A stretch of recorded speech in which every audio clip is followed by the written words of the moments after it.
nami na nocojšnjem Povej mi, kaj bereš, povej mi, kdo si, pesnik, popotnik, publicist, esejist, premišljevalec, turistični vodnik, doktor umetnostne zgodovine, ne smem reči samo umetnostne zgodovine, poudarek je na doktor. Moram razložiti, zakaj, ne?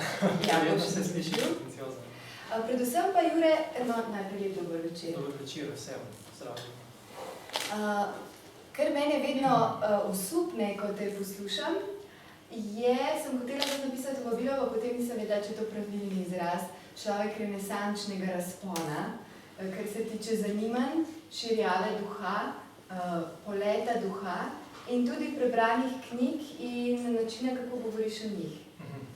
Tako da, se počutiš renesančno? Na nek način lahko pritrdim, ja, in tudi sam, kot veš, sem zelo rad v tvoji združbi.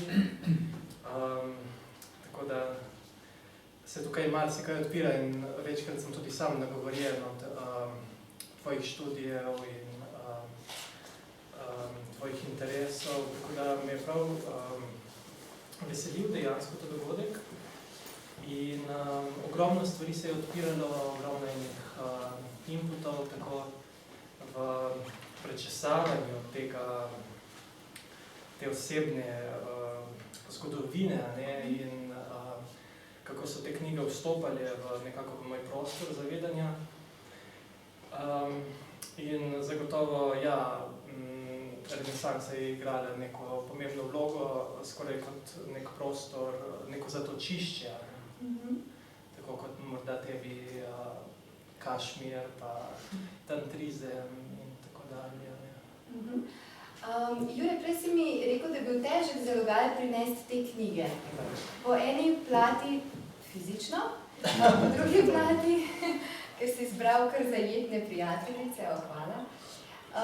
Po drugi plati pa predvsem, kot si že namignil, se je ob tem izboru ti marsikaj odpiralo. Kaj vse se je odpiralo?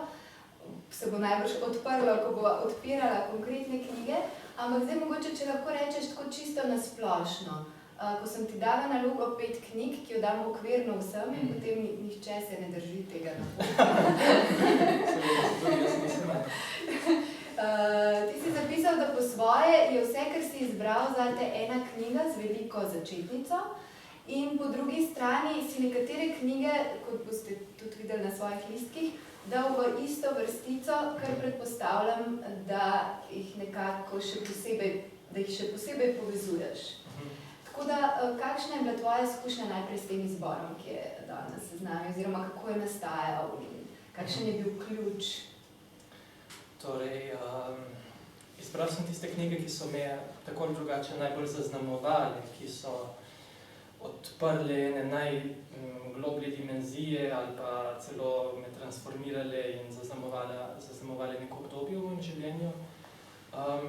Pri čemer sem se pri tem izboru nisem znal osredotočiti in sem potem malo goljufal in sem rekel, da recimo, kar se tiče razširjene zavesti, lahko združim Budo v Dhammapada in Nisargadatta Maharaja in pa 2 pesnika skupaj, Kosovela in pa Šalamuna.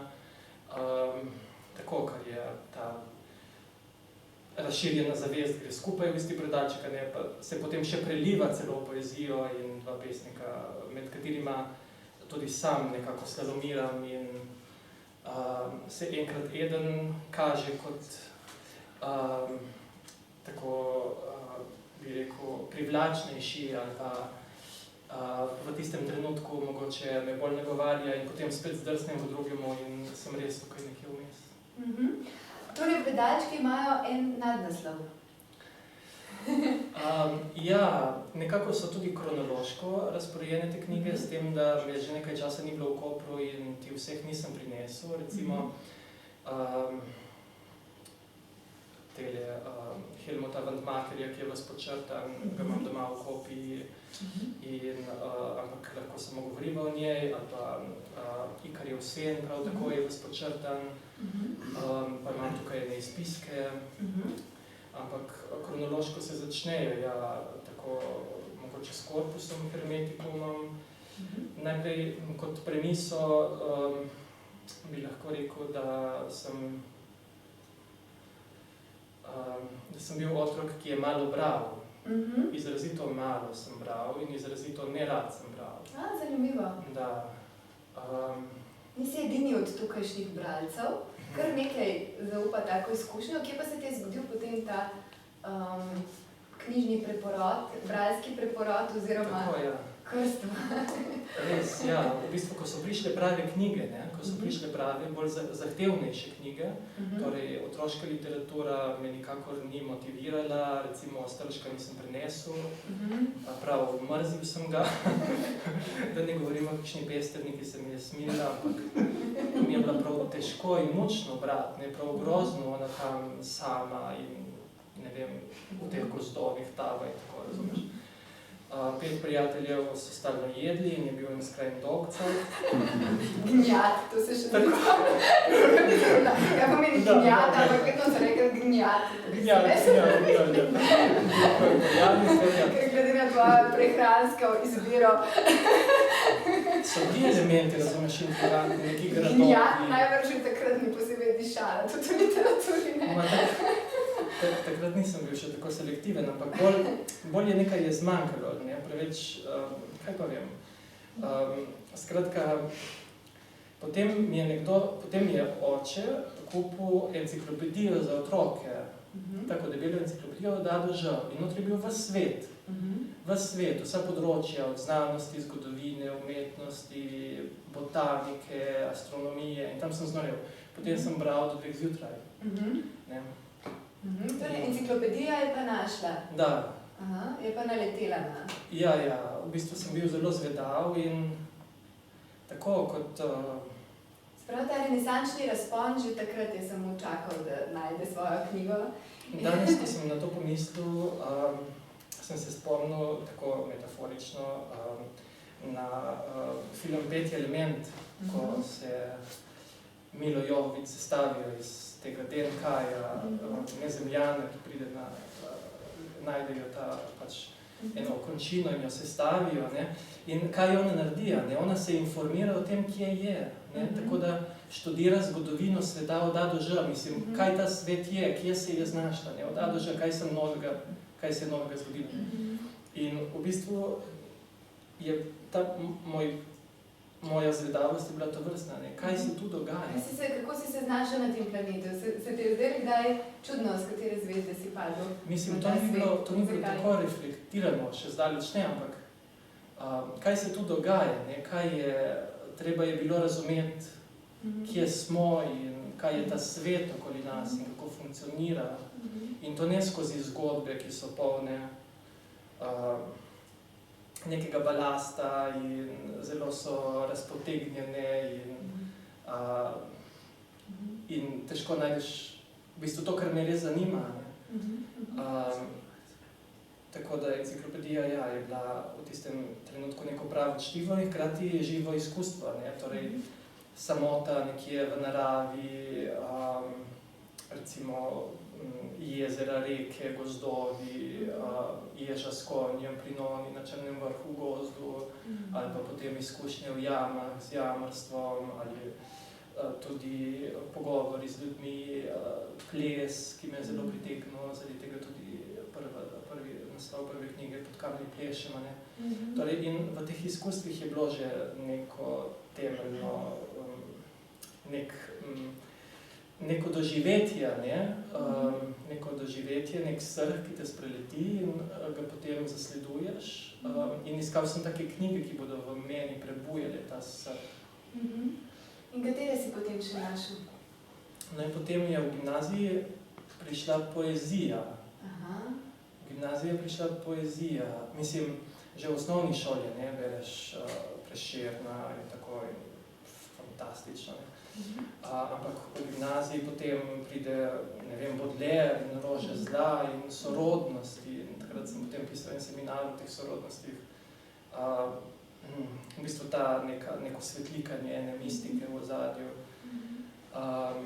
potem pa še toliko bolj izbira študija, ne, ki je podobno izbira nečesa, kar bo meni pomagalo razumeti, kaj človek je na meni prijazen način. Ne, torej, ne filozofija, ki je zelo umska in lahko obremenjena z lastnimi sistemi. Ne književnost, kjer je spet veliko zgodb in te zgodbe so prav obremenjujoče in pomislim, lahko se imamo danes prav fajn in sedimo v Ljubljanici in pijemo, ne vem, špricer, razumeš, in potem se začnemo pogovarjati in nihče nam nič noče, razumeš, in potem se začnemo pogovarjati o naši težki zgodovini in kar nekrat ratamo na sršenja, ne. In torej te zgodbe imajo nek problem v sebi, ne. In torej tudi zgodovina sama je problematična, ne. In torej zgodovina je mene zanimala skozi umetnostno zgodovino za razumevanje teh procesov, sploh teh dialektičnih procesov v Evropi in snovanja in nastajanja, tudi zgodovine duha, kako se je manifestirala v objektih, v umetnosti, v zavedanju ljudi. In umetnostna zgodovina je tak čudovit preplet, interdisciplinaren, kjer imaš povezave z vsem mogočim, od znanosti, astronomije, astrologije, zgodovine, psihologije, antropologije, literature in še bi lahko naštevali. Znotri imaš botaniko, imaš cvetje, vse to, fiziognomijo, filozofijo seveda. In to je bilo eno čudovito odkrivanje, eno čudovito področje. In zaradi tega je potem zagotovo sama izbira umetnostne zgodovine, hkrati pa sem se vpisal potem še na oddelek za sociologijo kulture in tam je imel Igor Škamperle odlična predavanja. Recimo, med njimi tudi kultura renesanse, ampak to kasneje. In med predpisano literaturo je bil tudi, zdaj korpus ni bil, ampak sem ga sam zvohal in ga je tudi večkrat omenjal, ampak je recimo Edwinger Jasen arhetip, to je bila prav študijska literatura na njegovih predavanjih. In korpus hermeticum, tudi v poligrafih je edicija poligrafov o hermetizmu in tisto sem prav tako z nekim občutkom posvečenosti kupil in odnesel domov v sobico in to listal in Škamperle se je zdel tak mistagog, ki to predaja v naš prostor in posreduje naprej in sem ga zelo cenil zaradi tega. In to je zadnji izvod korpusa, ki je bil še na policiji in mi ga je sestra kupila in me je izjemno fasciniral, tako da to sem bral že v Ljubljani, preden sem šel v Firence in sem s tema dvema knjigama sem jaz dejansko, ki sem jo znal na pamet praktično, sem prišel v Firence, in sem našel, kako je... To svojo osebno zgodovino moraš še malo povedati, za vsak slučaj, če kdo še ni bil povsem posvečen vanjo. Torej, študij v Ljubljani, v Firence si pa šel...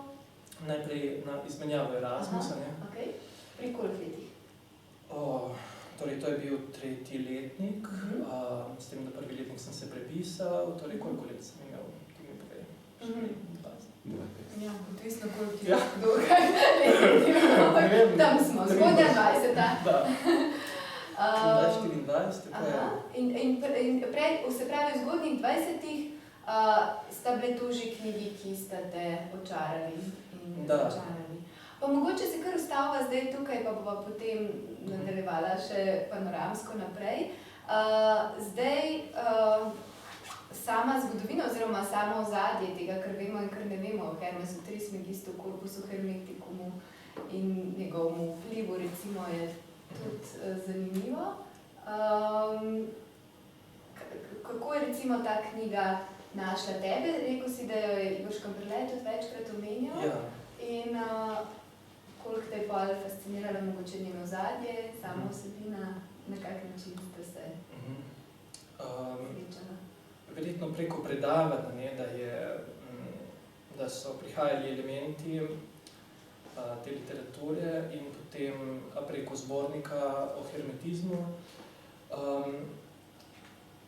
Tako da, potem pa sama vsebina, ne, ki je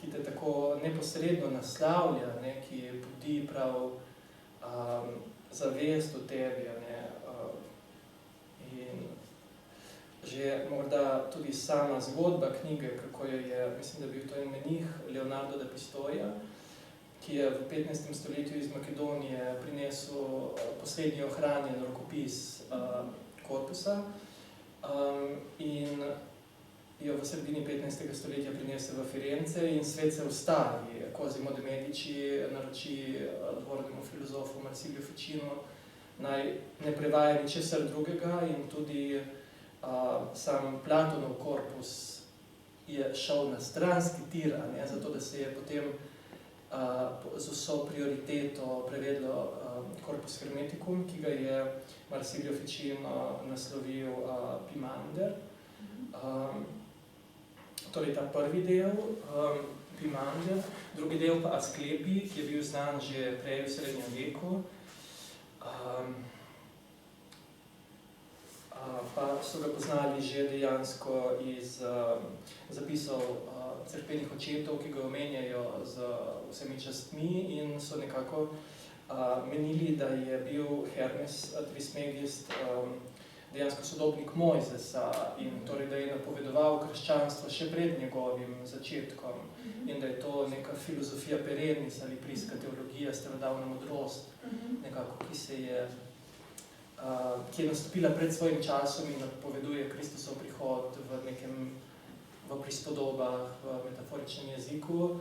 Danes pa vemo, da je nastala šele kasneje, v 1. in 2. stoletju v Aleksandriji v Egiptu in torej je produkt nekega sinkretizma med različnimi filozofskimi usmeritvami, tako gnosticizma, čeprav ni gnostična literatura, je bolj monistična, ni te ločnice med duhovno sfero, ki je pozitivna in zemeljsko, ki je negativna, povsod biva božanska entiteta. Hkrati je krščanstvo, je platonizem seveda, je ena taka zmes, hkrati pa se vidi, da je tukaj več avtorjev in avtor Pimandra, tega božjega pastirja, mislim, že tako se začne ta uvoda, ne? Torej, Hermesu se v nekem polsnu razodene Poimander kot božji ali nus in mu spregovori in potem se tako razpleta ta pogovor. Ne? In res se vidi, da je pisec tega besedila zelo navdahnjen in da je tudi sam doživel neko transformativno izkušnjo zavesti, kar verjetno v drugih delih te knjige, tudi v Asklepiju, je to roka nekoga drugega, kjer se že pozna ta razlika in je mogoče bolj opisno, ni pa več te moči, pa ni več tega ognja, ki zaznamuje prvi del. To mi je zelo zanimivo, kako doživljaš, ko bereš, torej nekje v nekaterih besedah, pri nekaterih avtorjih začutiš ta ogenj, to posebno moč, nekje drugje pa recimo ne. Bi rekla iz tega, kar smo slišali, da to je eno tvojih meril, ki razlikuje knjige z malimi začetnicami od tistih, ki imajo tvoji osebni. Te knjige so vse strašne, razumeš, ko mi vi rečete, pridi in predavaj v svojih knjigah, ti bom jaz prinesel meni najmočnejše knjige, hkrati so pa nekako strašne in skoraj da mi je težko od njih govoriti, se ne počutim primernega za to, oziroma ali bi ti jo hotel celo prebrati in...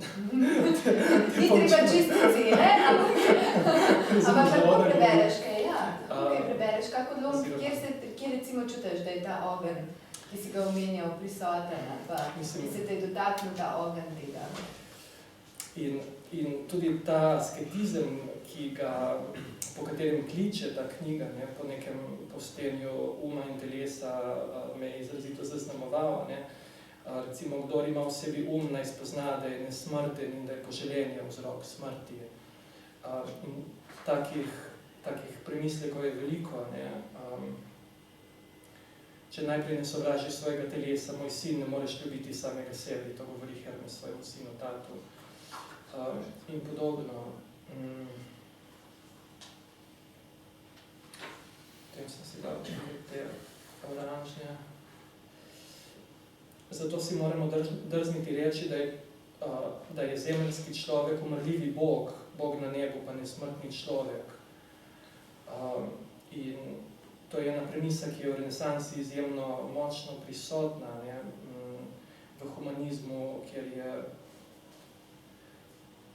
človek homo universale in je v njem še izjemna kreativna moč, ne, je skoraj priličen Bogu in ustvarja in snuje iz sebe, medtem ko recimo v sodobnem času strukturalizmu je ena relativizacija vsega in ta subjekt je pod vprašajem in je dekonstruiran in morda tudi zaradi tega, ne, po svoje ta selitev v renesanso primenja. Zanimivo, se pravi, človek, ki je še vklesan po Božji podobi, bom rekla, ampak mora to Božjo podobo nekako izklesati iz svoje zemeljske človeškosti. Da sem to prav povedala, strnila. Z askezo, z pustenjem duha in telesa in z... Ja, morda,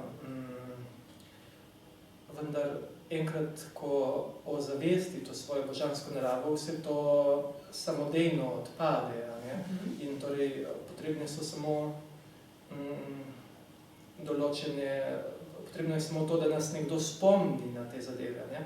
In torej zaradi tega je bila tudi knjiga tako iskana in to že v poznem srednjem veku, v zgodnjem srednjem veku, potem skozi srednji vek in v renesansi. Skratka, ker ja, so jo razumeli kot neko razodeto resnico, ne? Tako, ki nagovarja najgloblje človeško bistvo.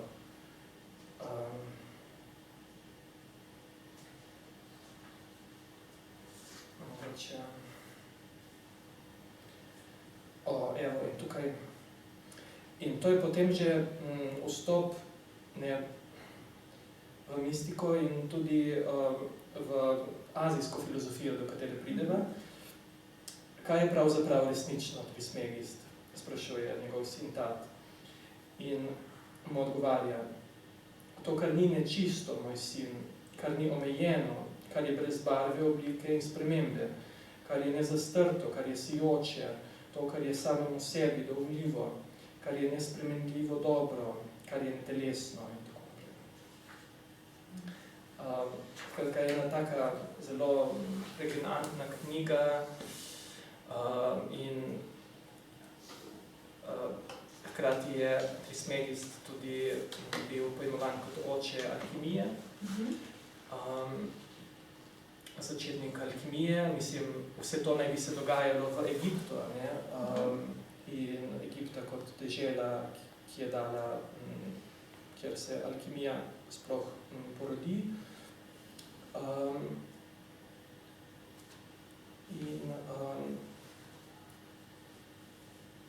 Jaz sem v sebi imel veliko fascinacijo v bistvu do teh metamorfoz, do premen v naravi, tudi v kemiji in recimo moje none bi ti znali povedati, da ko sem bil v varstvu pri njih, da sem po eni strani sem zmeraj si gradil kot ena gnezda, to je pomenilo, da sem gnezdil vse posod, kjer se je dalo, da sem si za nek kotiček prisvojil in ga ogradil in ga pregrnil s kakšno deko. In potem sem hotel imeti lonec. In ta lonec je moral imeti pokrovko. To ni kar nek odprt lonec, ne? Ampak je prav posoda zaprta, ne? In potem kakšno pašto in to je bilo dovolj. Jaz zelo dolgotrajno igram kakšno kuhalnico in bolj se je tam igralo s temi zadevami, ne? In potem sem Si skuhal kaj zlata? Ne, očitno. Ja, saj ta pašta je bila zelo zlata, ne? Torej, nekaj je bilo na tema, ne? In potem sem v kleti, kakšno naključje, ne, odkril stojalce z eprovetami od očeta in to je on imel Bog tega kdaj, ne?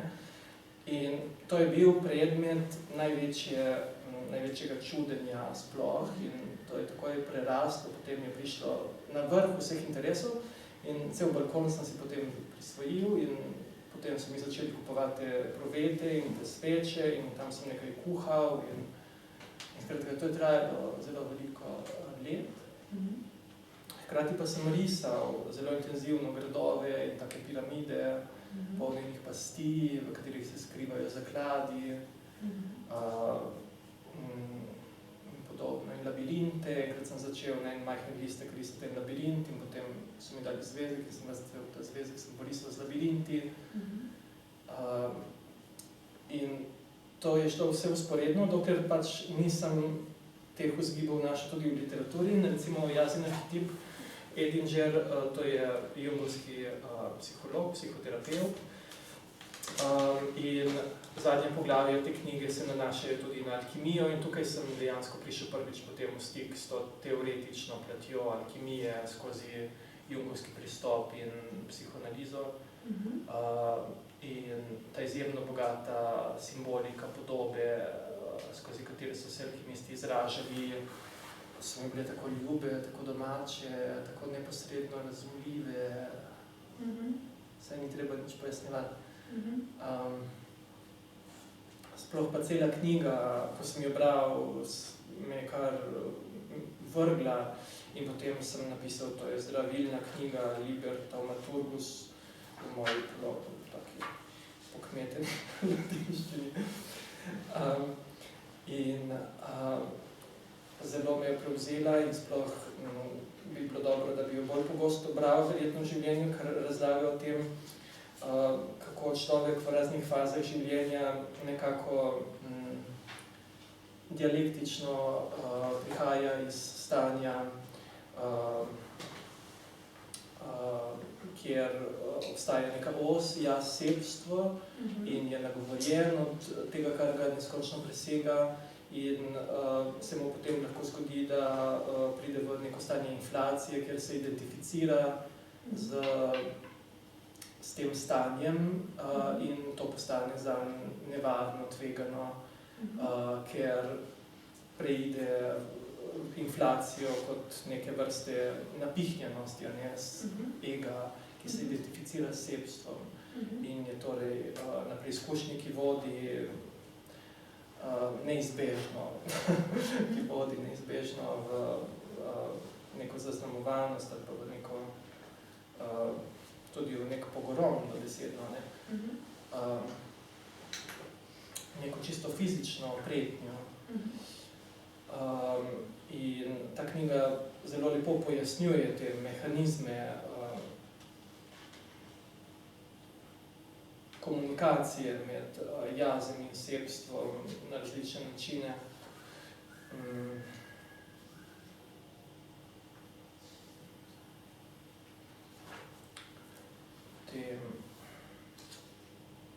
Poglej, kako lepo.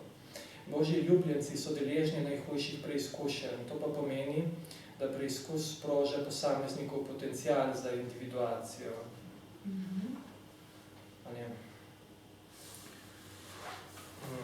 Dokler se posameznik ne začne zavedati simbolne dimenzije obstoja, izkuša življenjske spremembe kot simptome. Simptomi so močna stanja uma, ki jih ni mogoče nadzirati in ki so v bistvu brez pomena. To pomeni, da so brez vrednosti ali smisla. Simptomi so dejansko degradirani simboli. Degradiral jih je jaz na podlagi zmanjševalne zmote. Simptomi so neznosni prav zato, ker so brez pomena. Skoraj vsako težavo je mogoče prenesti, če razvozlamo njen pomen. Izguba pomena je največja nevarnost človeštva. Mogoče sem kar ustavila pri kakšnem tem citatu, ker se mi zdi, pa zdaj so že 3 smegista nekako odšprintala. Oprosti, jaz imam v glavi, da imam veliko tega materiala. Ne, čudovito je to poslušati, zato da nisem zato te nisem To se prepleta. prekinila in lahko bi kar še šlo Ja. naprej, samo mogoče še kakšno vprašanje za intermezzo. O tej tvoji osebni poti, o tem tvojem osebnem duhovnem hrepenenju, kako se je prebujalo, ker zdaj mi zveni, da se je nekako prebujalo skupaj, bilo v tebi nekako že od nekdaj, ko si razlagal o teh svojih mladostnih poskusih in slikah in tako naprej. Tudi hrepenenje, tudi ljubezen do podob, glede na to, da si izbral umetnostno zgodovino. Kako se je vse to razvijalo in kako so se knjige nekako priključevale v to? Knjige zelo počasi. Knjige zelo počasi in z velikim veseljem, šele kasneje, ko sem ugotovil, da jih lahko berem po diagonali. Razumeš, prej kot pridkan dijak, je bilo treba brati vse, in to je bila strašna muka. In potem seveda sem bralno značko vso preplonkal in je potem nisem niti več delal. Skratka, knjige potem šele na faksu, verjetno res, na univerzi,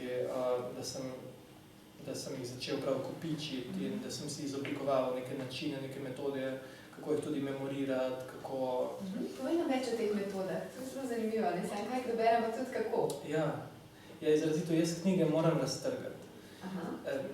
Jaz jih moram prav presnoviti, to pomeni, da jih najprej vse počečkam. Tako da tiste... Sem brala intervju z Marcelom Štefančičem, v katerem pravi, če hočeš znati pisati, moraš brati, ampak moraš imeti svoje knjige. Ne razumem ljudi, ki si sposojajo knjige in če knjig ne počrtuješ, potem brez veze nima smisla, da jih sploh bereš. Da, bi se zelo strinjal. Oziroma, ko boš drugič bral, boš imel že svoj kažipot, in bo veliko lažje najti tisto, kar je zate bilo in je verjetno še zmeraj temeljno. Seveda pa to ne izpričuje, da je tudi okolišna materija pomembna. S tem, da meni je ljubo počrtovanje in potem si rišem kakšne komentarje se dopisujem, potem si kakšen plamenček zraven ali ne vem, celo ilustracije, tako da, neki simboli so ves čas prisotni. Potem pri res pomembnih besedilih nastane nek sinopsis, to pomeni, da ali sem si to na roko prepisal ali pa pretipkal, in da sem imel potem take miscelane, da imam prav skripte svoje, prebrane literature z izpiski, ali pa samo besedami, že te besede so lahko dovolj, da ti odprejo cel nek diapazon in te spomnijo na nekaj prebranega. Na tak način, torej knjigo moram asimilirati, ko jo zaprem, hočem vedeti, kaj je v njej, tako kot hočem vedeti, kaj je v Oficih v drugi sobi na levo, razumeš? Kaj je v Vatikanskih muzejih v četrti sobi na desno. Kaj pa je? Ne vem, zdaj blefiramo, ne? Evo, pa smo to ujeli. V drugi sobi na levo v Oficih je Cimabue in Giotto. Kdo preveril? Ti verjamem. Cimabue in Giotto. V Vatikanskih muzejih v šesti sobi Antika. Ok. Da. Super. Jure, to potovanje, ki si ga pri Edingerju omenjal, jaz in arhetip, se pravi od jaza k temu famoznemu sebstvu. Kako ti čutiš sebstvo? Da bom kar vprašala zelo osebno. Da.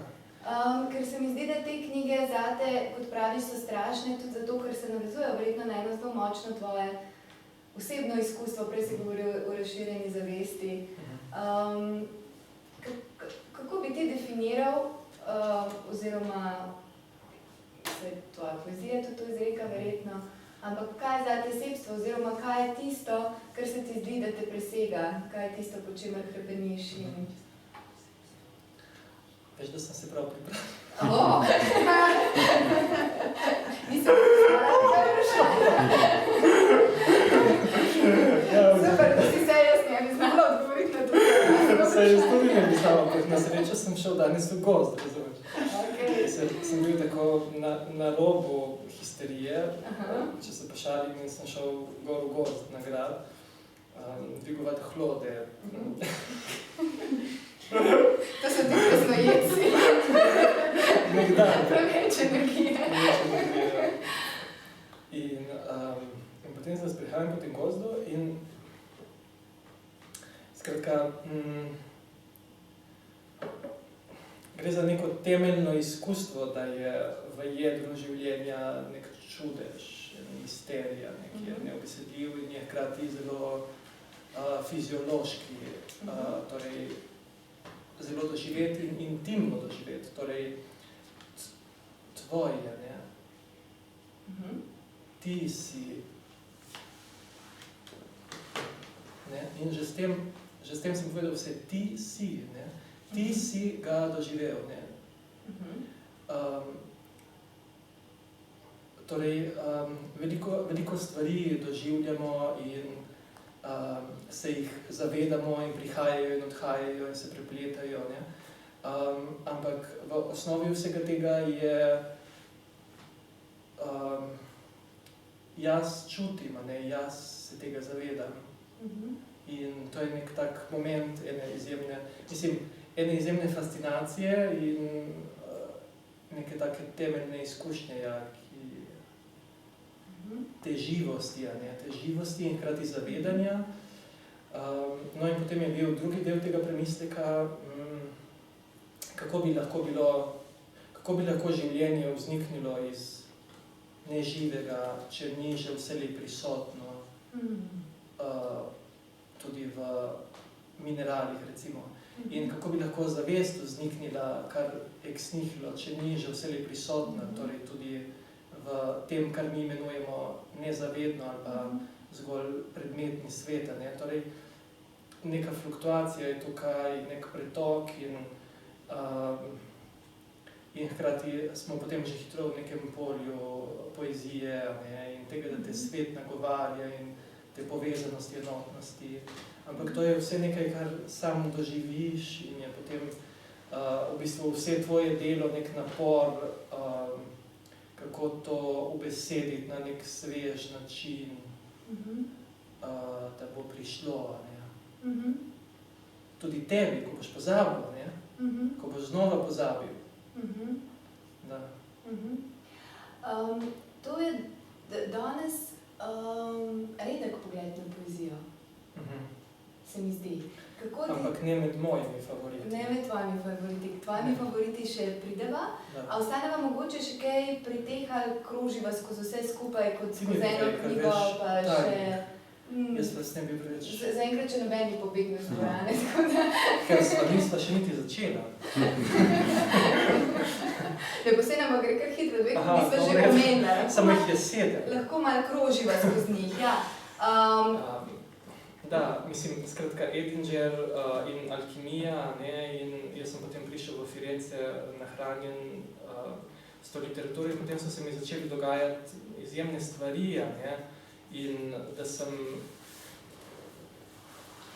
bral likovna dela renesanse na nek samosvoj način in potem, ko sem začel te svoje intuicije preverjati v literaturi, sem videl, da... Držijo.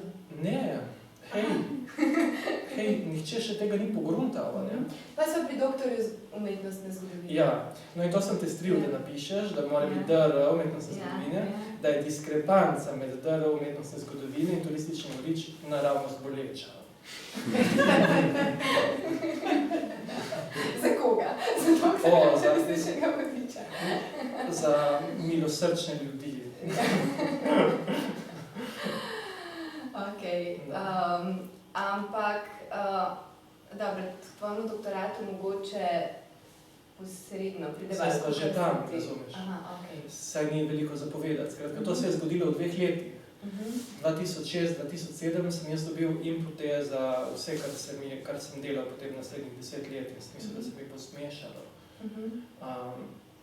Torej, dobil sem 3 zelo ključne interpretacije 3 velikih umetniških del, torej Botticellijeve Pomladi, Giorgione Benevihte in Leonardo da Vinci Poklon treh kraljev iz Oficev, nedokončane slike, in sem potem to vzporedno raziskoval in peljal naprej in bival v raznih, mislim, šel v Rim, šel v Milano, v London raziskovati in tako. Bil veliko po svetu. Ja. Odpirali so se svetovi, poleg knjižnih svetov si ti zelo tudi popotnik po povsem otipljivih zemeljskih svetovih, čeprav beseda otipljivo mi ne gre nekako v isti stavek s tabo. Skoraj da. Mislim, da bolj tudi tisto, kar je otipljivo, ti odpira neke druge svetove, je to moj predsodek. Alkimist zmeraj začne pri materiji, ne? In materija je fascinacija. Ne, materija je fascinacija, saj ni, mislim, tudi v poeziji, ne? Mislim, če ti bereš to in to, ne, kje je tu Kosovel, to so, mislim, ona dva operirata stvarno, ne? To so šalobno sploh, ne? Mislim, to je matematična konstrukcija, zelo predmetna, to so dejanje, predmet, podoba, izkustvo, to ni nič megličastega, ne? To so, zaradi tega ima to tako moč, da te prestreli, da te presune, ker on ne govori kar tako, ne? Je že res, da se je to nekako porodilo in je filtriralo, mislim, Bog ti ve, po kakšni poti je to prišlo v zavest, ne? Ampak v osnovi je pa neko zelo močno doživetje, ne? V ozadju, zato da se to lahko zapiše in da, mislim, ta budnost, ne? Budnost, nekako, ko se giblješ, ko potuješ, ko si v komunikaciji ali pa zaradi tega je toliko težje potovati, ne? Meni je, ne, potem malo se identificiram z Miklavžem Komeljem, ne samo zaradi tega, ker je imel probleme z matematiko v srednji šoli. Ampak, ker tudi nerad potuje, recimo, mislim, mene stvari te, ne vem, včasih se mi zdi, da če bi šel v Egipt, ne vem, kaj se bi mi zgodilo, razumeš, da bi šel v Indijo, pa sej ne morem, ne. Verjetno pa to, ne, bi se moral pripravljati in ne vem, kaj bi vse si naložil kot pokoro in postenje, razumeš, da bi to zmogel, ne. Zaradi tega nekega spoštovanja, verjetno, do te tradicije. Ko si ravno omenil postenje, med vsemi knjigami je izjemno ključna zate, tudi Van de Markerja, Hočeš biti zdrav, prav s kuhinjskim loncem. Pravzaprav so mi najljubše knjige, ki pridejo v izbor naših gostov, ki niso niti literarne, niti filozofske, niti humanistične, ampak ki kažejo na to, kaj je tisto, kar vas v življenju, kar vam je v življenju tudi pomembno. Tako da smo imeli vse mogoče od knjig, kako počesati mačko, do vrtnarskih priročnikov, do kar nekaj kuharice že tudi znašlo tukaj. Tole kuharica ravno ni, ampak je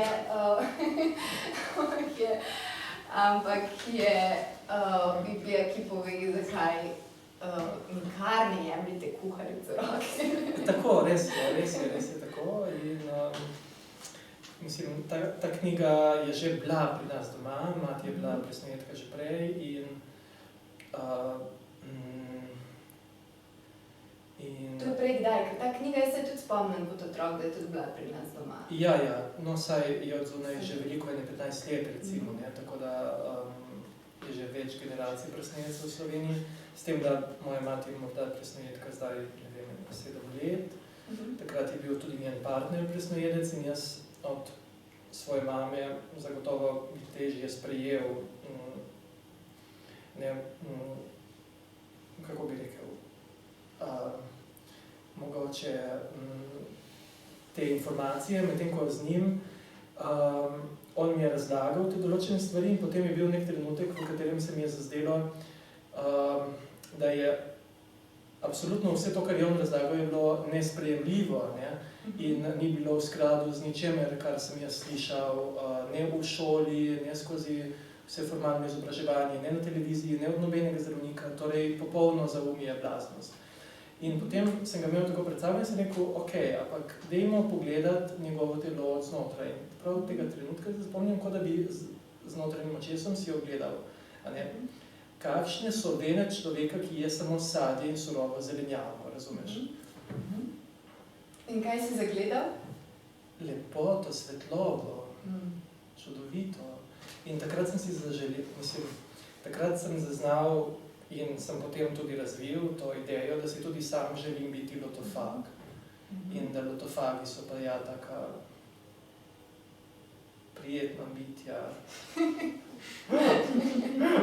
da jejo samo cvetje. In to se mi je zdelo tako lepo. Ampak ta knjiga ni tako zelo poetična, kot se ti ni. Gramovniška. Ne, ta knjiga je zelo gramovniška, ja. Gospod je bil vojaški častnik. Ja, vojaški častnik. Bil sem trgovec, nisem ne zdravnik, ne. Res je, ja. Zelo je strog in prestrog in očitno je meni ta neka nemška ekspresivna vehementnost takrat, ne vem, me je zelo nagovorila. Skratka, potem sem vzel, ko sem jaz to knjigo prebral, jaz sem vzel stol, sem je nesel kot sobe. Se pravi, najprej si videl vene. Najprej sem si ogledal tega človeka odznotraj in sem videl, da on ne pomiva posode, da on samo splakne. Razumeš, da ni nič zarošteno in zamaščeno do dojka, ki sem ga še jedel. Nič ni zarošteno, tudi znotraj nič ni zarošteno. In to je prelepo. In ko sem potem začel brati v knjigo, on pa se suje vse po vrsti, razumeš, in potem sem divje pisal SMS-e, ne jejte več kruha, prijateljcem v Ljubljano, ne jejte tega kruha. Kje na teh prijateljstv? Na srečo ne. Ne, mislim, da ne. Mateja ni, Mateja je bila deležna tega.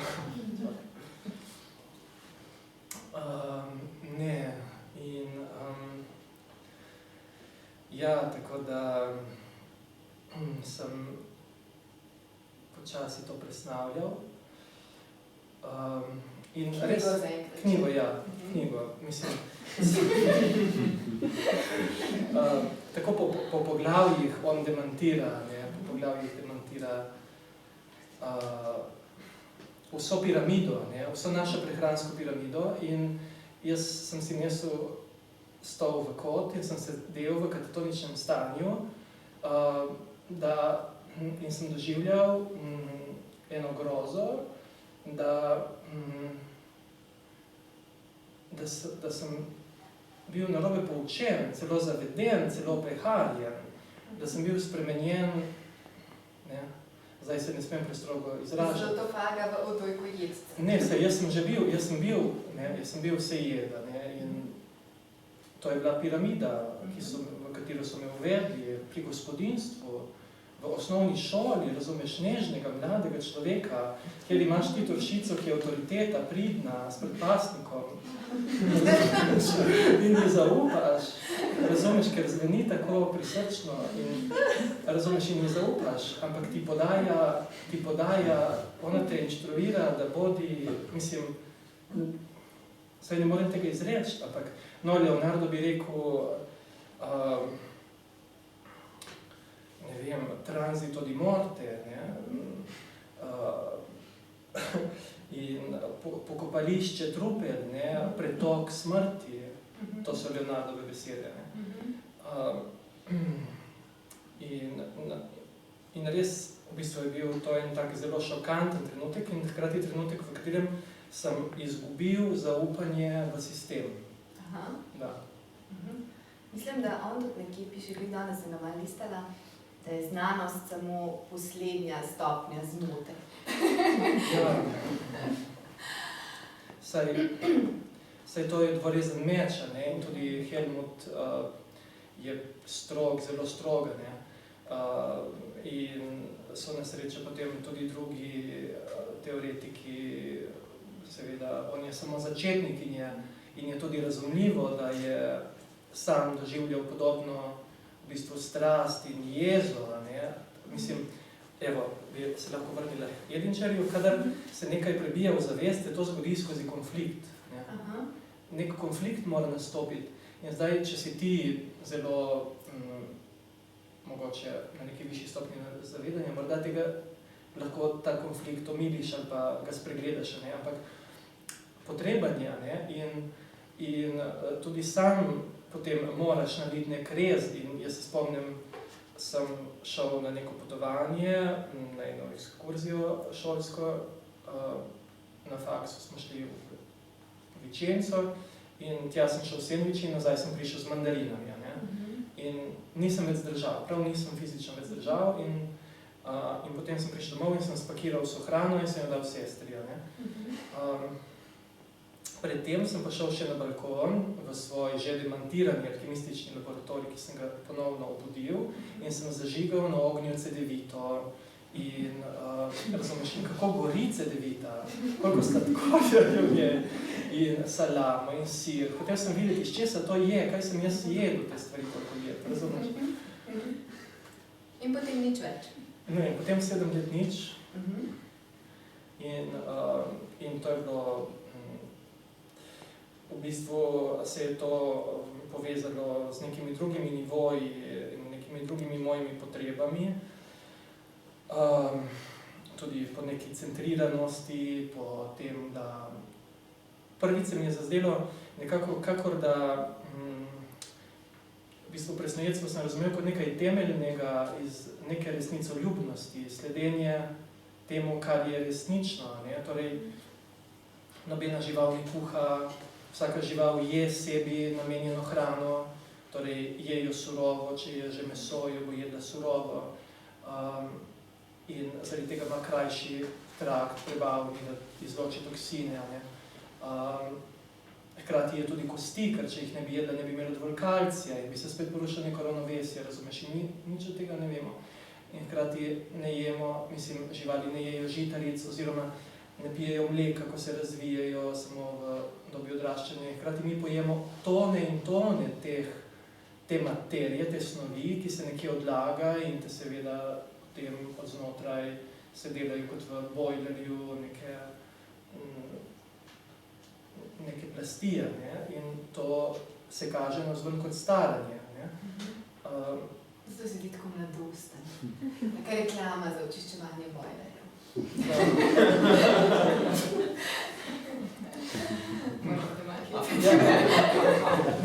Da ne boš mislila, da nisem nečimaren in to ni bil eden od temeljnih vzgibov, ne? Bil je zagotovo, ja, nečimerno studija, ne? Mislim, ampak neka resnica, ki je v tem tudi, ne? Da imeti se rad v tem smislu, kako se snijo tukaj.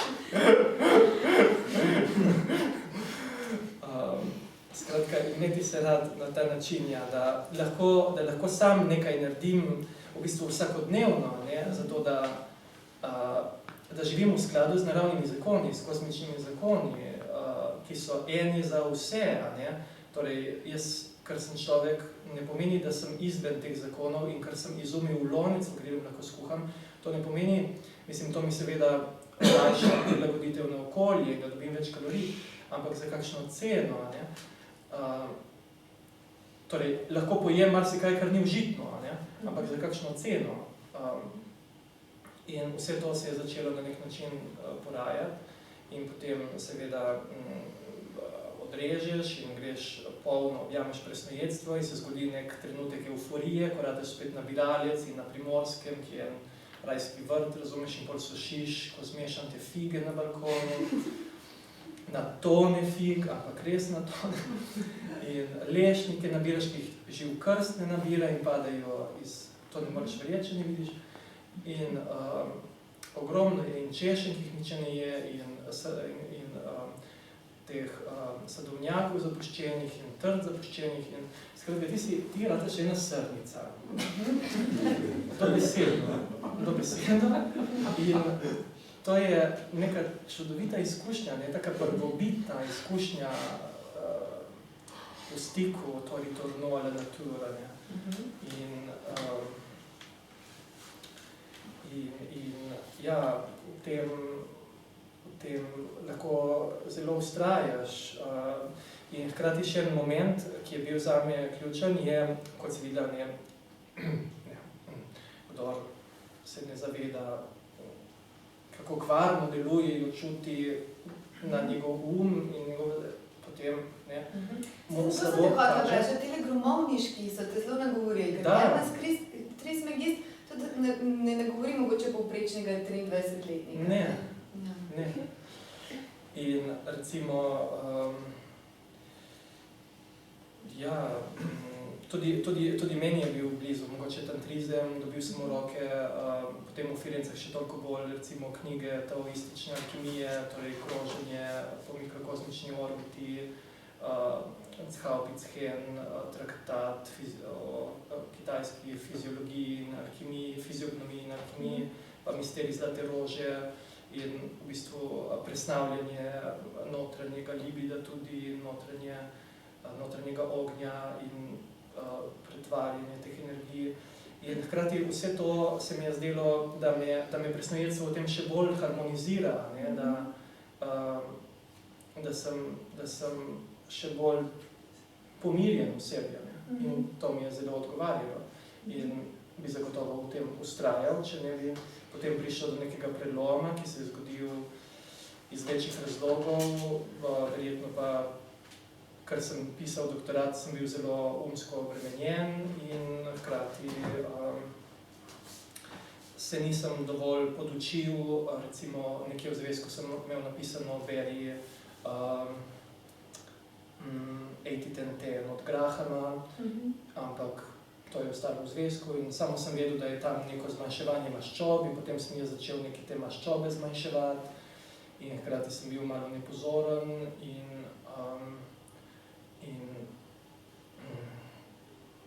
malo sem imel verjetno pomanjkanje neke zunanje in notranje ljubezni v tem okolju, v katerem sem živel. Skratka, prav sem si solato v ledeno-hladni vodi, kar so bili tak režim je vladal tam, kjer sem živel, ne? In da je bilo treba stalno to nekaj priklapljati in jaz sem se temu nekako uprl s tem, da bom še bolj asketsko živel in da jaz tega ne rabim, ne?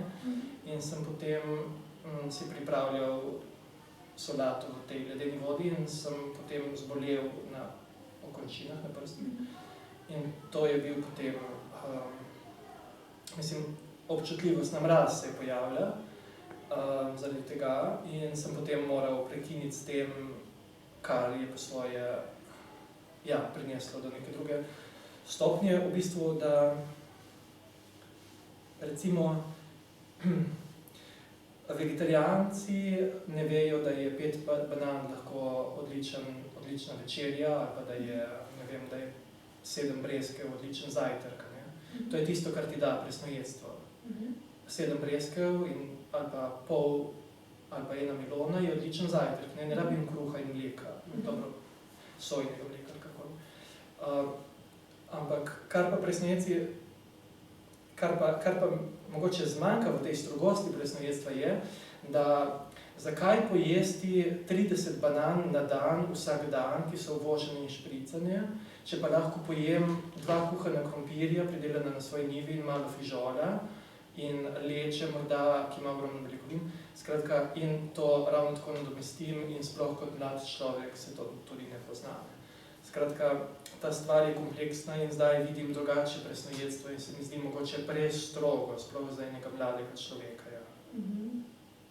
Ok, zdaj sva temu namenila že kar en lep kos. Tukaj sigurno si še kdo, ki bi nekaj povedal na to temo. Sem ti rekel. Da se ne bomo zapletali v prehranske debate. Gremo mogoče naprej, naslednji tvoj predalček ima naslov že širjenje zavesti. In ta tvoj prelom, o katerem si zdaj govoril, na nek način me je spomnil na Budov prelom. Bom imenovala to tvoj prelom z askezo, ker ti si zelo asketsko zastavil svoje življenje prej, potem pa nekako se sprostil v nekaj, kar zdaj občutiš, da je bolj ljubeče do sebe, če sem te prav razumela, ne? Da. Kar me spomni na Budovo razsvetljenje, ki ga je doživel potem, ko je ne vem koliko časa se pustil in ugotovil, da vse to za njega ne deluje, ampak brez tega ga pa vsem ne bi obsedel pod tistim drevesom. Zbral si Budovo Dhammapada in Nisargadatta Maharadža, jaz sem to, knjigo, ki je prevedena tudi v slovenščino. No, se Dhammapada je tudi, priporočam jo v Pečenkovem prevodu, nekakšnem drugem, kjer si ti bral? Točno ne vem. Aha, okej. Ampak rekel si, da v Indijo ne bi šel?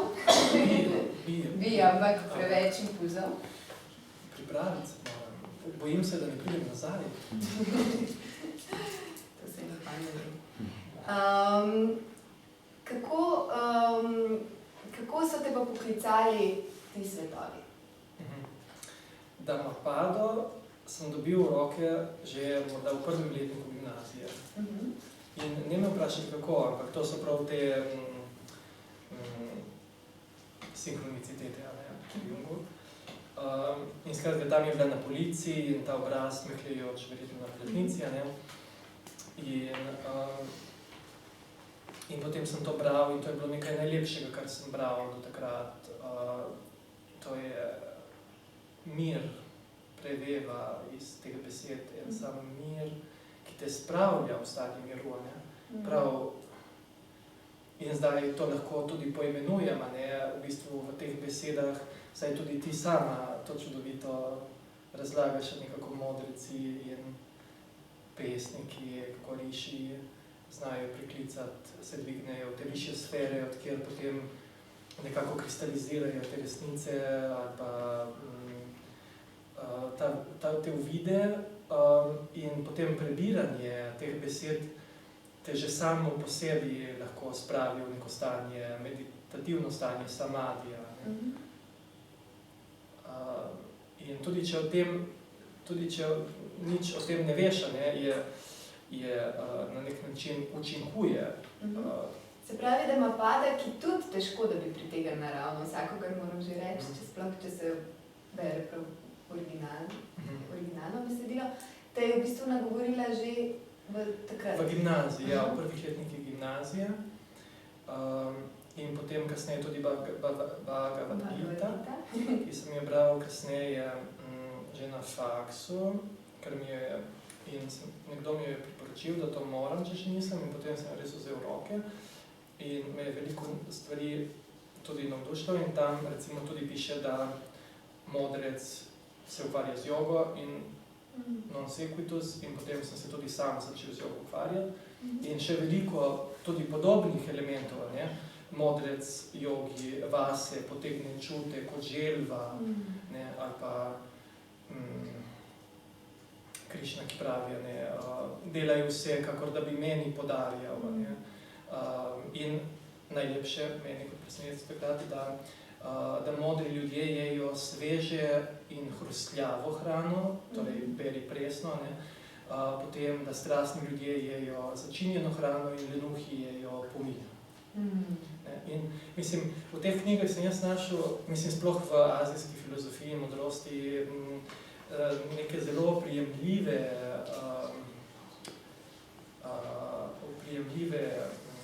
navodila celo, ki so mi manjkala v zahodni misli, tako teološki kot filozofski. In jaz se k Dhammapada vrnem ponovno, še ko začnem zares meditirati. Vmes sem imel eno obdobje, ko sem trpel zaradi nespečnosti in so mi svetovali, da naj grem v center za meditacijo, kjer poučujejo vipassano. In sem tam preživel teh 10 dni na umiku in to je bil mogoče še en tak večji transformativni moment v mojem življenju, ki me je izjemno zaznamoval. Da nisem bil več isti človek, da nisem gledal na svet več na isti način, da se mi je zdelo, da... In ponovno sem zanimivo doživel to neko razočaranje, kako je lahko ta modrost, to učenje, ta metoda, to je metoda, razumeš, kot ta metoda je na svetu 2500 let, 2600 let in kako, da izvem za njo prav po naključju, ne, da mi je tako zastrta, ko je pa tako praktično uporabna. In zdelo se mi je, kakor da bi me nekdo naučil pri mojih, ne vem, koliko let sem imel, 28, da bi me nekdo naučil alfabet nezavednega, da sem bil prav analfabet, da sem reagiral na impulze, na dražljaje, nereflektirano in se odzival na nje kot eno prvinsko bitje, ne? Všeč mi je, ni mi všeč, brez da bi bila margina prostora vmes, v katerem sem se jaz lahko da se distanciral, morda storil isto, kar bi naredil, ampak z objemanjem, ne, tega bolj celovito, bolj nežno. Da. In potem Nisargadatta Maharaj. Da. Torej, učinek je bil ta, da ko sem se jaz vrnil domov, sem se lahko brcnil v omaro z veliko nežnostjo. Razumeš, nisem več skakal, ampak ko sem se brcnil v omaro, je bilo, to so občutki, premena, občutki spreminjajo se, ne, opazujem, zdaj samo še ščemi, fino, ni več, razumeš, in tako potem seveda ni več nobene nespečnosti, ni več nobene vznemirjenosti in treme, ne. Zaradi tega mi je bilo danes prav nerodno imeti tremo tukaj, razumeš, kako naj imam tremo. Ni videti, da bi jo imel, tako da. Ne, prav ne smeš, ne. Pa, ne. Malo hlodov dviguješ. Ja. In to se potem prepleta, ne, Nisargadatta in to je isti fluid razširjene zavesti, ne. En posredovan mogoče oba na svoj način didaktično, zelo prijazno. Torej, hočeta, da razumemo, ne.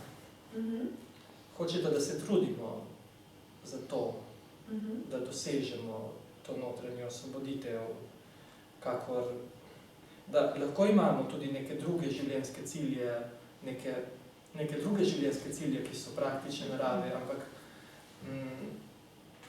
vendarle nas nagovarjata,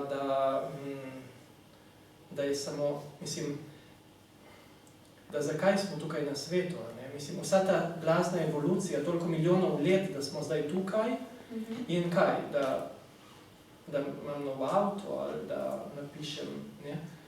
Da napišem neko knjigo, ne, nekaj bolj temeljnega je, zakaj sem lahko tukaj in kaj lahko dam, ne, saj to je težko izreči, ne. In zaradi tega nekako kaže ta pot, ne, ki sta jo sama prihodila in ves čas, mislim, Nisargadatta, ko bereš, in tudi sama si rekla, da si ga brala zelo dolgo in to res bereš po kapljicah, ker ves čas te vrača k temu istemu, ne, k zavedanju svojega pravega bistva in to lahko prebereš, ne vem, pol strani in se usedeš v meditacijo in si že takoj notri, ne. Mislim, lahko bereš večkrat eno in isto, je kot ena Biblija. To si bral že ob meditaciji?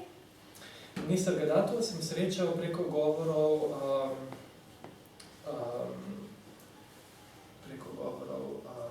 Eckarta Tolleja. Eckart jo omenja kot izjemno knjigo in sem jo šel potem takoj poiskati. Zgodba tega učitelja je zelo zanimiva. On je namreč zdaj iz 20. stoletja, ne vem točno, kdaj je umrl, enkrat v 80-ih, 80-ih On je bil pravzaprav zelo preprost človek. Zelo preprost človek, prodajalec tistih najbolj cenenih cigaret indijskih. kar je pomenilo res nizka indijska kasta, tako rekoč nepismen in zelo neizobražen, ki pa ga je neko hrepenenje pripeljalo do tega, da se je začel spraševati, kdo on pravzaprav zares je, in našel učitelja, ki mu je rekel, da samo eno vprašanje je ključno, ne? Ta tradicija spoznanja v Indiji, torej, da se zares vprašaš, kdo sem jaz. Tisto, kar je pod miselnimi vsebinami, tisto, kar je največja srčika zavesti. In je prišel do nekega stanja, v katerem je začel zelo elokventno izražati te svoje uvide. Nikoli pa ni hotel postati guru, učitelj, ni imel nobene institucije, še naprej je bil prodajalec teh cenenih cigaret in ljudje so hodili k njemu iz vsega sveta. Ne vem, ali je sploh govoril v angleščini, ali so to potem prevajali. Te knjige vse so nastale tako, si mislim, da je ta pa mogoče še kakšna, da so ljudje pač zapisovali, kar je on govoril, ampak govori pa res neizmerno jasno pri svojem izkustvu. Da, poslušaj. Kako lahko uporabimo poznavanje sebe, sprašuje nekdo? Pomagati razumeti, kaj nisi, varujete pred zgrešenimi idejami, željami in dejanji. Meditirati pomeni videti lažno kot lažno. To mora potekati ves čas. In tako naprej. Lahko izbereš katerokoli pot, ki ti ustreza. Tvoja iskrenost bo določila tempo napredovanja.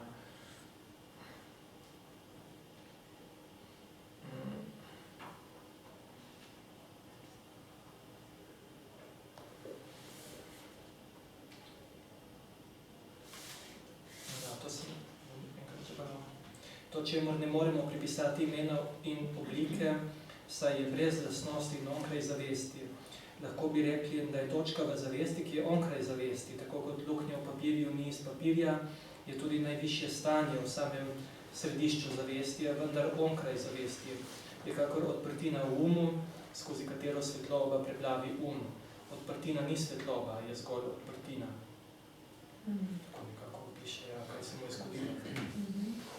Spomnim, da ti so 3 smegiste, kaj smo prebrali. Ja, tako, ja. So močne korespondence tukaj, ne? In z besedami vsi te modreci, oziroma tisti, ki trdijo, oziroma pričujejo, da so imeli neka globoka izkustva,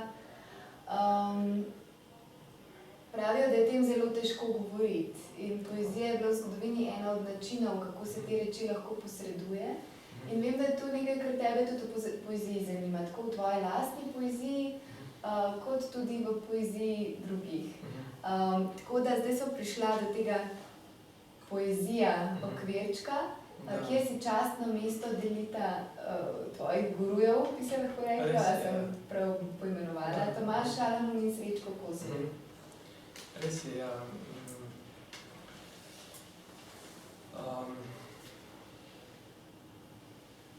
Včasih se vprašam,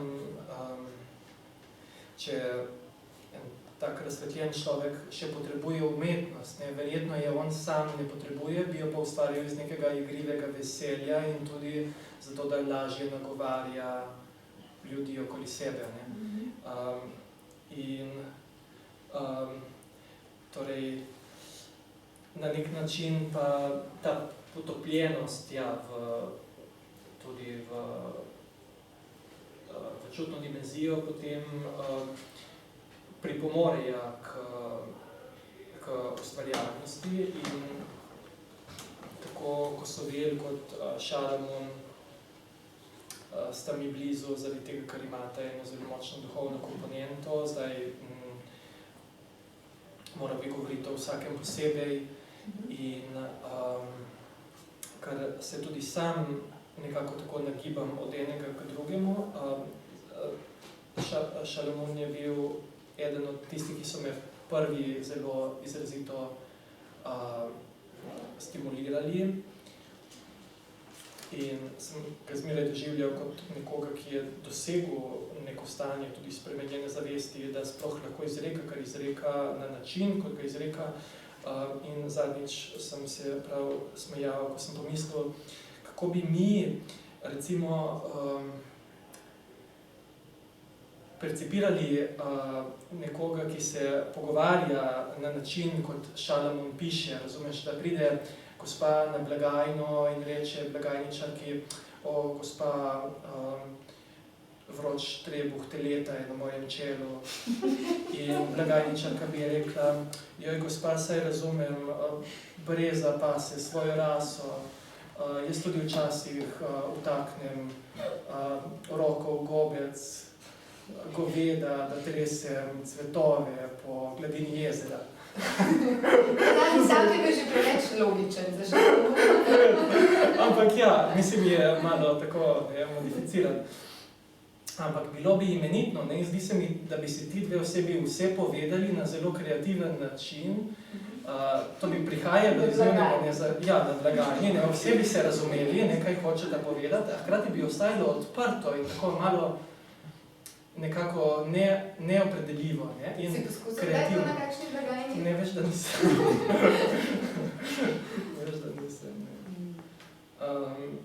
In mislim, Tomaž res izreka stvari, ki jih ni videl svet, ne?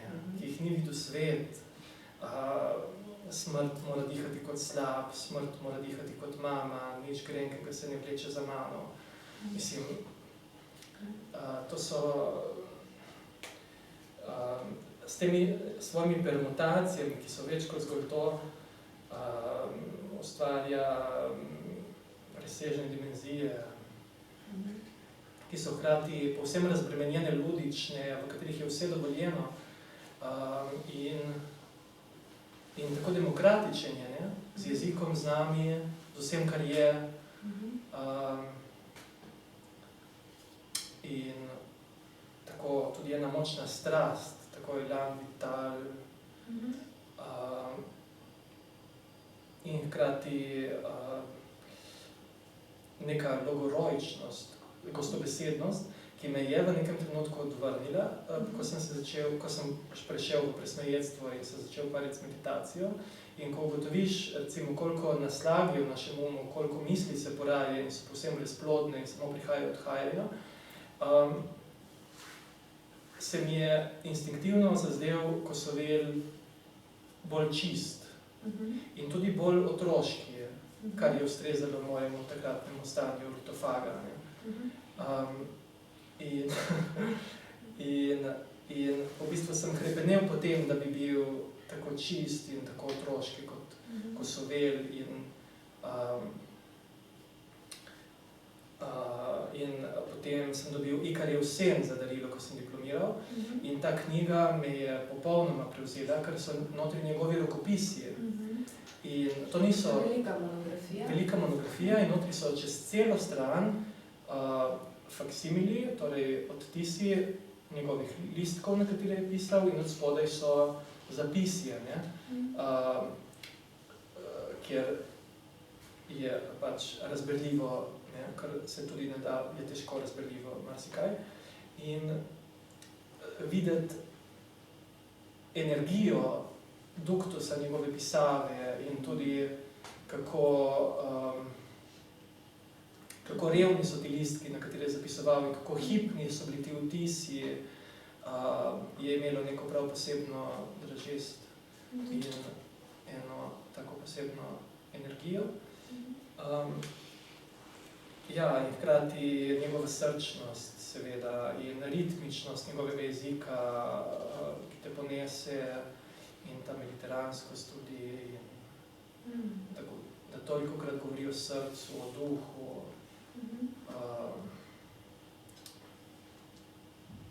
Da, ta milina, skratka. Pa dajva mogoče kakšno Kosovelo si privoščiti. S seboj sicer nimaš Ikarjevega sna, tisti bi bilo res tudi še sploh težko zapreti. Ikarjevega sna nimam, imam pa tukaj svoje izpiske in ti lahko berem verze, ki so me najbolj prestrelili, ki ti tudi kažejo na globino, ki jo je imel pri svoji zgodnji mladosti, in kjer se sprašuje, kaj je jaz, kdo je jaz. In potem kličem vas, brate, vesolne ljubezni, bolečina cvete v lepoti, nisem več žalosten, ker ne mislim več nase. In podobno, ne. In vse je nič. To pesem imam tu, vse je nič. Fantastično. In vse je nič. In vse je nič. Te žametne oči so kakor žalost, ki strmi v sivino. Njih temni soj prodira med tišino, kot zvok, ki se v šumenju izgubi. Te tihe, črne, žametne oči mi svojim temnim bleskom in milino poljubljajo to sivo bolečino, ki mojo dušo vsak dan bolj duši. Te tihe, črne, žametne oči so kakor črno, žametno nebo, nad ostro ravno krasa razprostrto, so kakor luč, ki dušo pomiri, ko gasne nad pokrajino razdrto, se v mehko temo duša potopi. In pri njem je, saj to je verjetno osnutek že nekega eseja, ne, tudi ta plastičnost jezika je tudi, ko pravi, da te jezik mora zgrabiti, ne, da te mora zgrabiti, mora zgrabiti dušo. In zaradi tega uporablja veliko medmetov, oj, hoj, ali glej, vendar, fuj, marš, ne. Potem je tukaj veliko enih občutij odtujenosti, melanholije, oropana srca, kot da so zakleta, bolest je z ljubeznijo speta, ranjenost, izmučena borba, bojevati boj strasti, od srda zastrupljen, obraz maščevan in tako dalje. Torej,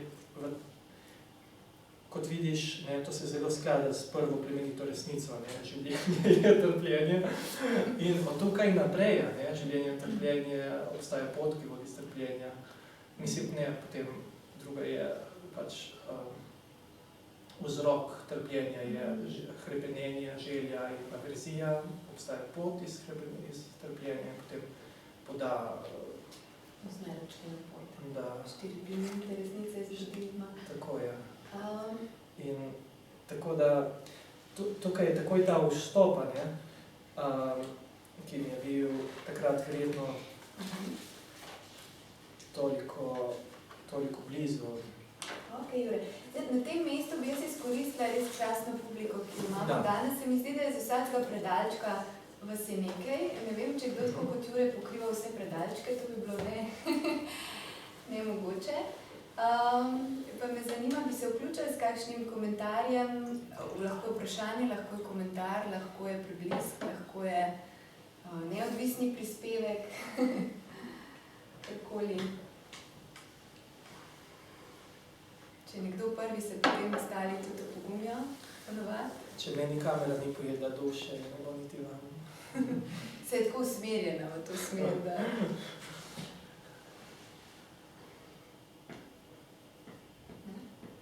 Je koliko kil tako, recimo, zelenjave, posadja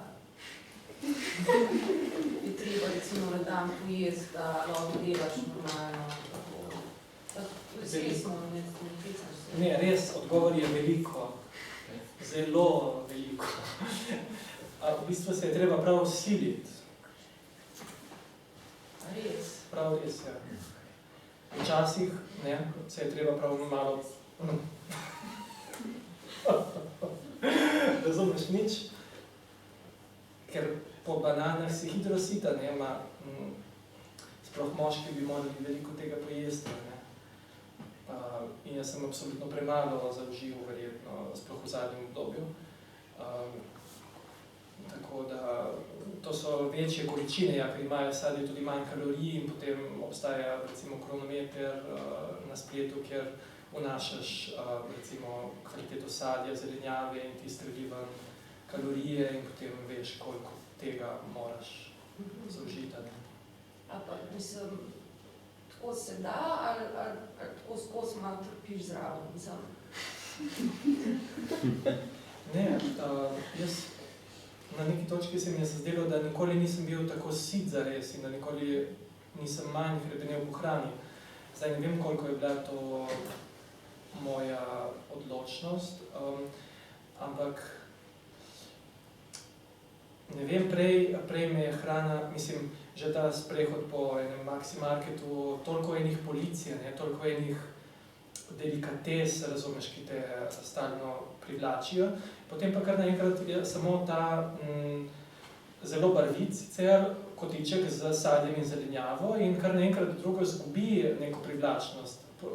Ko jaz primerjam svoj nakupovalni voziček z poln lepih barv, živopisanih in potem pogledam en grd, rjav, suh kruh, razumeš?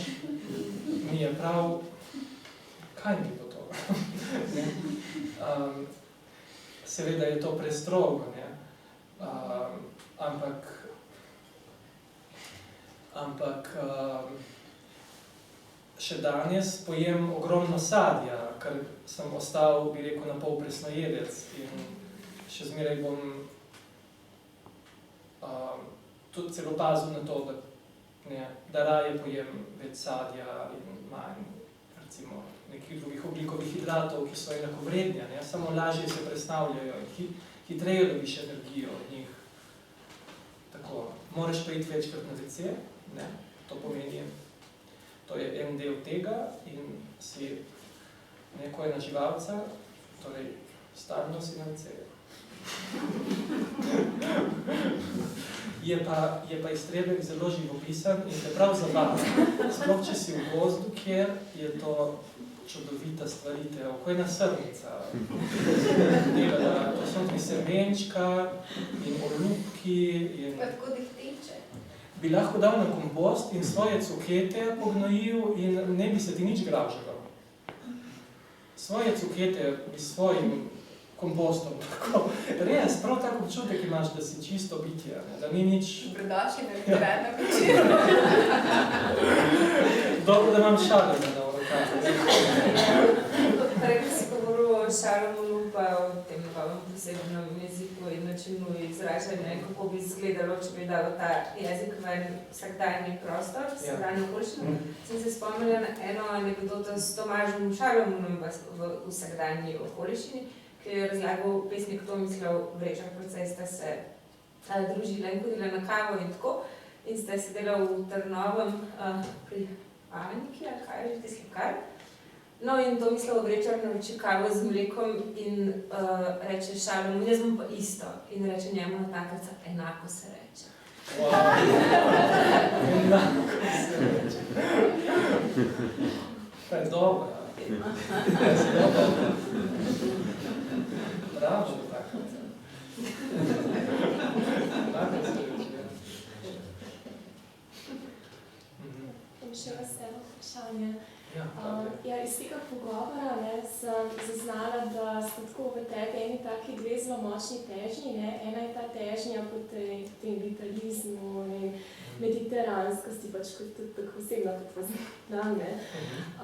Pa na drugi strani pa ta težnja po askezi, oddaljitvi od telesa in pač vem, mogoče tudi s tem škorpionom povezana, ko gre v te skrajnosti, ampak a se ti zdi, da se da najti neka harmonija, se da to nekje povezati?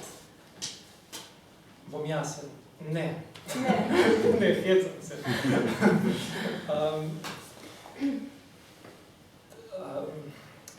Mislim, res imam neko tendenco očitno, da me vleče v skrajnosti in da potem iz ene skrajnosti zaniham v drugo. Torej, ne vem, kot kakšen Savel, ki je postal Pavel, razumeš? Tako goreče je bil proti kristjanom, da je v tem čutil nek element svoje usode. In torej, to je samo nek nedorasel način, kako upravljati verjetno z nekimi močnimi energijami, ki se bojiš, da te bodo opekli, in da potem je lažje tako jih zazidati nekam. ali pa transformirati mogoče. Tako, potem seveda, ja, so načini, ne, kako to dosežeti in kako najti neko notranjo harmonijo, zagotovo. In se mi zdi, da meditacija je eden od teh načinov in pa tudi neko prizemljeno življenje, zagotovo. Izpolnjujoče predvsem. V teoriji. V teoriji, Kdaj boš pa to v praksi preizkusil? Imam eno zelo svetlo obdobje trenutno, tako da. Lepo. Ampak enega Šalamuna si pripravil? Sem si.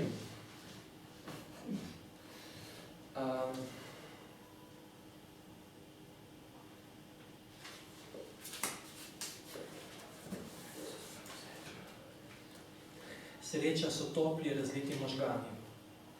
Kdor je zares v ljubezni zlit, ne rabi neba, nebo lahko gre. Tako začne v strašno tišino cveteti. Zidovi, stoli se prebudijo. Tudi deli stvari so bili nekoč človeški udi. O, mili moj, tvoj topel pritisk na moje sence me tako boli. Uris me buta, zaziduje me in razširja. Z ogromno roko poklanja. Vse je vedno bolj seje v vedno bolj kostno belino noči. Tu smo začasno, izgubljeni in nerodni. Kako hlapi teža, barva, spol, trga me v slapu, bele kaplje obstanejo, prebojene v granit. Edino klišej je resničen, razširijo se nosnice, napadan in rušen, čaščen in zlizan, kot tisti beli svetleči deli kamna, ki so jih generacije in generacije lizali iz ljubezni. Dano jim je bilo častiti, drsati po kolenih kot žuželke, hropsti od vsemogočne slasti Boga. Sem izpolnil normo. Po tej pesmi pa treba samo molčati.